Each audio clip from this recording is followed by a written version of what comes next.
안녕하세요. 경희부궁한의원 정명주 원장입니다. 지난 시간에는 실제 성근증 환자분의 케이스를 말씀드렸는데요. 순환량 저하로 평가된 환자분의 케이스 이후에는 어떤 변화가 있으셨을까요?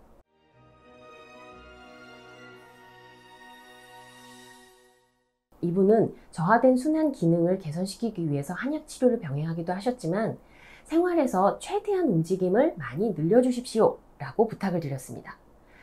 회사에 출근했을 때, 퇴근을 하실 때, 그리고 화장실 가실 때에도 최대한 멀리 돌아가시고 에스컬레이터, 엘리베이터보다는 계단을 이용해서 최대한 많이 움직일 수 있게끔 노력하시라고 말씀드렸죠.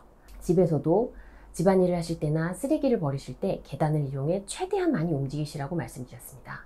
직장 생활을 하시다 보니 헬스나 다른 운동을 하실 여유는 없으셨었기 때문에 생활에서 내가 가능한 부분들을 최대한 활용한 것이죠. 그렇게 운동을 했었을 때 이전에 식이 조절로도 절대 변하지 않았던 체중이 조금씩 줄기 시작했습니다. 한약으로 순환 기능을 개선시키도록 도움을 드린 부분도 있었지만 본인이 생활 속에서 노력하신 부분도 상당한 원인으로 작용을 했습니다.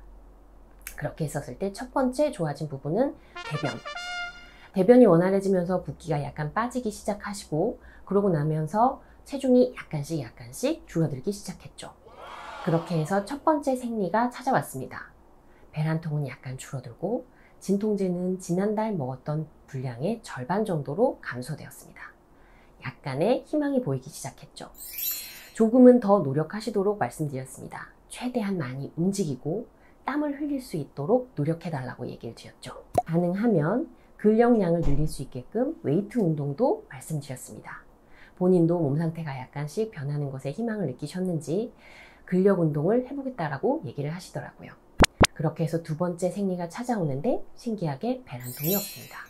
생리기간이 다가오는 데에도 생리 전 통증도 크게 느껴지지 않으셨어요. 이후에 생리가 찾아왔지만 일하는 데 지장이 느껴지지 않을 정도의 통증, 그리고 진통제로도 얼마든지 컨트롤이 가능했습니다. 그렇게 해서 다시 한 달이 지나고 세 번째 생리가 찾아왔었을 때에는 진통제 한 알로도 생활관리가 충분히 가능하셨습니다. 이후에는 한약 복용을 중단하고 생활관리는 꼭 현재처럼 유지해 주시라고 부탁을 드렸고요.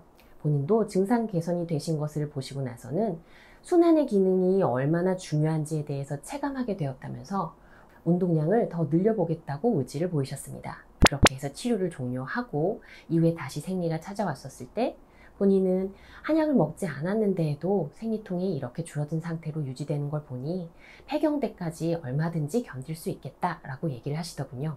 성근증은 같은 사이즈, 같은 위치에 있다라고 하더라도 사람에 따라서 나타나는 증상은 다양합니다. 이처럼 통증이나 출혈을 유발하는 요인들은 자궁이나 난소에 국한되지 않고 전신 상태에 영향을 받는 경우들도 많이 있습니다. 따라서 성근증으로 자궁 적출을 고민하시는 분들의 경우 자궁 적출을 고민하기 이전에 내가 스스로 노력이나 치료를 할 수 있는 방법이 있지 않은지 생각을 해보시는 게 좋지 않을까 합니다. 감사합니다.